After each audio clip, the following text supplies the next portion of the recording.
Hello everyone, welcome to my YouTube channel Market Trends.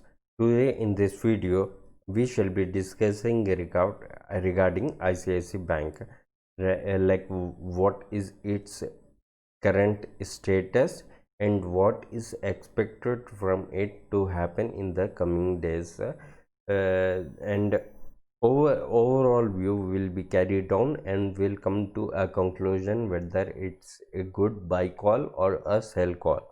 But before proceeding on with the rest of the video, let me give you a disclaimer warning that this is just for educational purpose, and whatever is being discussed in this video is just my view, and my view might be 100% wrong. So what I will request you is to carry out your own research, or the best will be to contact your financial advisor before making any decision. Anyways, it was my work to say you, and also I would like to add on into that in nowhere shall I be liable for any kind of a monetary loss that you would be incurring from from this. Anyways, now we come on to the valuations of the bank. As you can see, the market capitalization of the bank is marked at 2 crores 33 lakh 72,976 crore rupees, whereas the current price, which is approximately 360, approximately, the reason I'm saying approximately is because the market is very much on at the moment, and it might be somewhat plus or minus. That's the only difference. Whereas now coming on to the 52-week high, we can see the 52-week high was 552 rupees, which was marked as on 30th December 2019. That is basically the end of the previous year. Anyways, the next, if we see the 52-week low, that is 268 rupees, which was marked on 24th March 2020. This is the day when the market fell badly. So if we compare the current price to that of the 52-week low and the 52-week high, we can see that the 52 week low, which was marked 268, and that of the current price, which is around 360 rupees, there is not much of a difference between both of them. And finally, if we see the 52-week high, which is marked at 552 rupees, as on 30th December of the previous year, there is a good difference between that and the current price, which is 360 rupees approximately. So henceforth we can say then that we can go for a view in this, in regards to a buy call, but this is entirely a fictitious thing, which is a bit confusing at the moment, but it looks decent enough.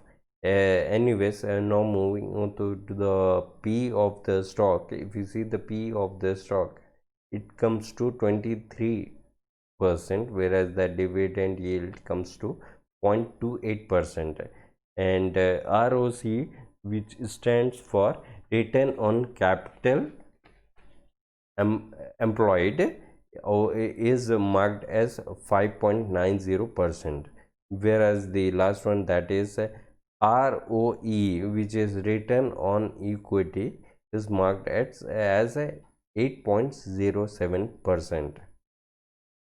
If we go on to the next one, that is if we do a detailed comparison of the quarterly results, both for the June ended quarter as well as the March ended quarter, we can find some interesting factors, that the interest earned in the month of June ended quarter results, we were recorded as 19,927.35 crores, to that of the March March ended quarter results, wherein it was recorded as 19,188 crores.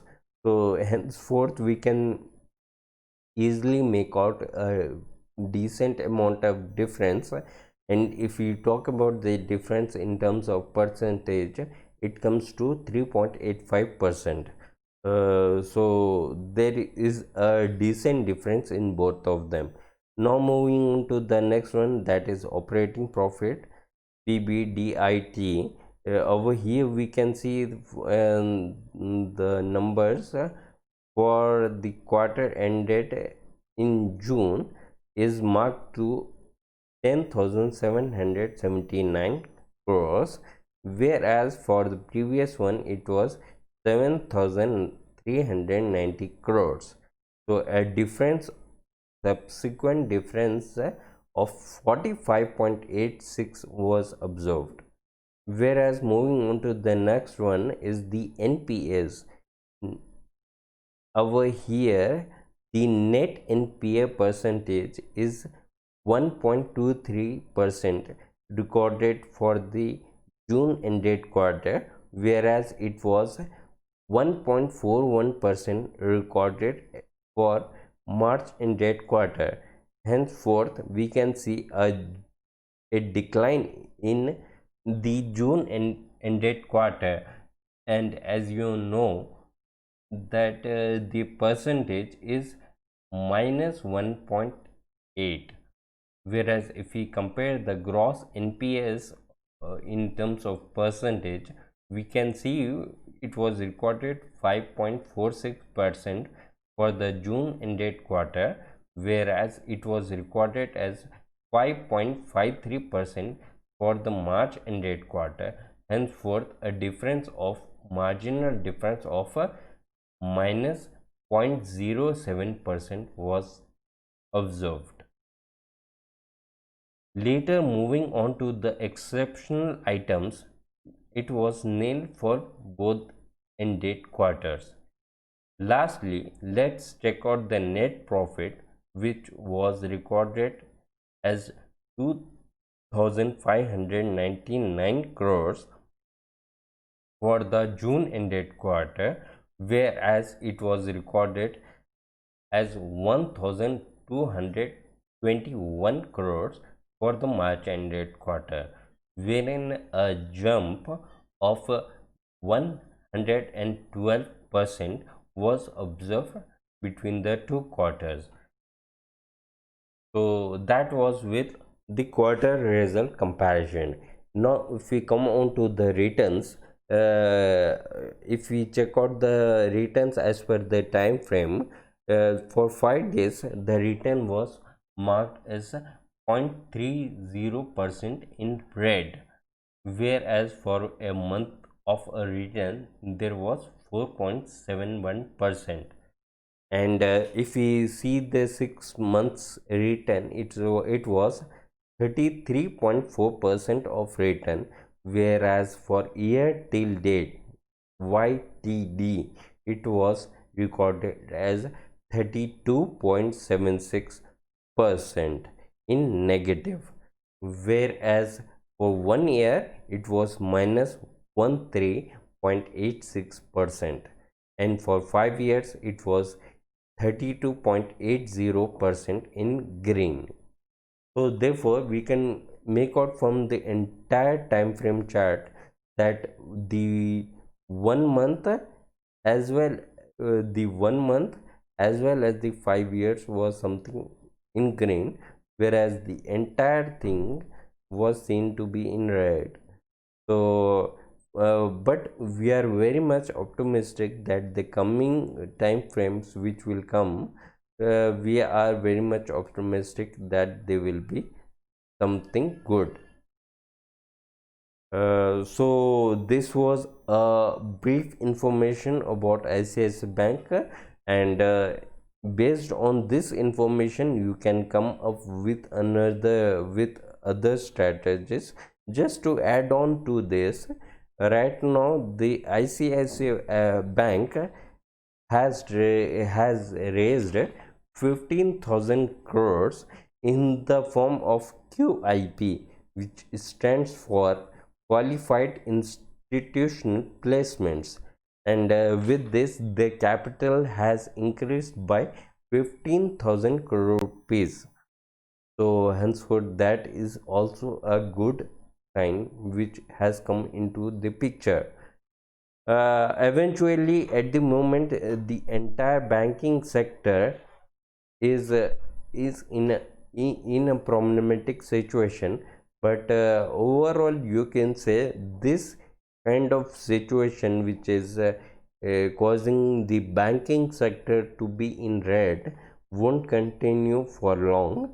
Henceforth we can see some good sign in the coming days, and as it is considered that the banking sector stands to be the backbone of the economy, we can see a fast recovery, and it won't the impact of coronavirus won't come much into the picture as what the other sectors might have.